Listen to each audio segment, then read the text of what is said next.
We have a cat, and I was going to visit my mother in a different city, but we had a dilemma. There was no one to look after the cat, and we didn't want to have the cat in some pet care shop.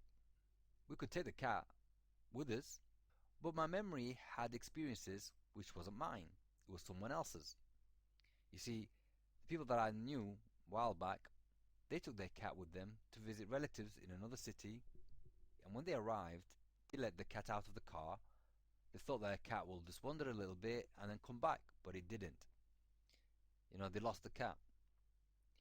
They shared this story with me. So now I was thinking, what if this happens to our cat? But my wife says, oh, it'd be okay. So who do I believe? My wife or friends? My wife has experience of having her own dogs, looked after her dogs, and so on, but also she's my wife. So, okay, let's say I believed her. But there's still something happening in my unconscious brain, the hidden brain.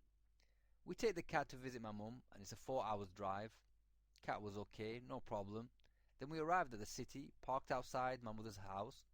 We let our cat out, and Felix, he walks about for a little bit and then disappears. Now the hidden brain kicks in and thinks, see, I told you, he's not coming back. It's over. You've lost him forever. An hour after hour, while in my mum's house, I was thinking, where's the cat? I looked in the garden, but no, he was not there. I talked to my relative, said, have you seen the cat? In the garden or outside? Oh, no, we haven't. He hasn't come back. And I'm thinking, well, there we go. Maybe we have lost him for good. Because my friends ages ago that I knew, they did the same, and their cat disappeared. They lost their cat. We need to go shopping, buy gifts for my mum. And we left and didn't come back until quite late. On the journey, we wondered about the cat. The wife kept saying, look, he'll be back. We look after him. We took care of him. We gave him lots of love and travel, which was his first time, and that would have bonded us together even stronger. But my hidden brain was thinking, yeah, whatever. He's gone. That's it, mate. He's an animal. He's a cat. They don't think that way. He's disappeared and won't come back. Maybe he's found another owner. It's over. So here we are. We parked the car. And the moment we did, our good friend, the cat, Felix, was waiting right there for us. Now you see how the hidden brain works in a simple story. And you see how other people can influence you and how your hidden brain unconsciously automatically starts talking to you, but you don't realize and you think it's from you. So have you had experiences where if you understood how authority and influence can be biased, has got you to miss opportunities because of someone else's experiences, someone else's failures, someone else's words, someone else's letters and articles that you've read on the internet, or the headline in a newspaper, or maybe something on the news, and you decided to not start your business, or buy the product, or follow your heart and achieve your dreams, or go for that 45, 50,000, 70,000, 60,000, or 150,000 job. Maybe right now, much of what you experienced in life makes sense. And if only you learned this in school, college, university, and even in the sales training and marketing training, it would have helped you. Let's take this experience into the business world. Imagine you know someone. You met her from a friend.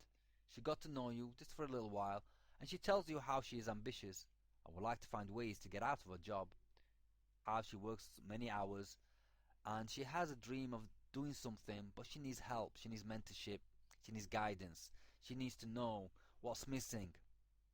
So you tell her a lot about the opportunity of learning, the mentorship, and there are other things connected to it, the business opportunities and so on. So she agrees to meet. It is set to meet her at a different city. The meeting starts at 8 p.m. So you agree together and you're going to meet there. You drive, for an hour and a half, and you arrive at the city 7:55, and she's nowhere to be seen.